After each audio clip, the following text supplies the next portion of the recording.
ভোরের কুয়াশা এখনো পুরো কাটেনি। রাস্তায় হালকা আলো পড়েছে।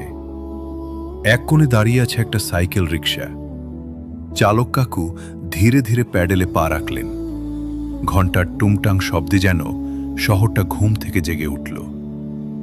এই সাইকেল রিকশা শুধু একটা বাহন নয়, এটা কত গল্পের সাথী।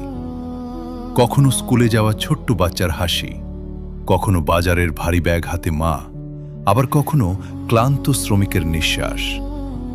ব্যস্ত শহরের কোলাহলে রিকশাটা ধীরে ধীরে এগিয়ে চলে। না আছে তারা, না আছে অভিযোগ, শুধু আছে পরিশ্রম আর সততার চাকা ঘোরার শব্দ।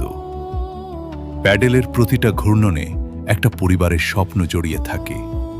সাইকেল রিকশা নীরব কিন্তু জীবনের খুব কাছের এক সাথী। আমার এই ছোট্ট ছোট্ট গল্পগুলো যদি আপনার হৃদয়ে একটুও জায়গা করে নিতে পারে, তাহলে একটা লাইক, একটা কমেন্ট আর একটা শেয়ার করে পাশে থাকবেন। আপনাদের ভালোবাসা আর সমর্থনই আমাকে নতুন গল্প বলার সাহস দেয়। অসংখ্য ধন্যবাদ আমার সকল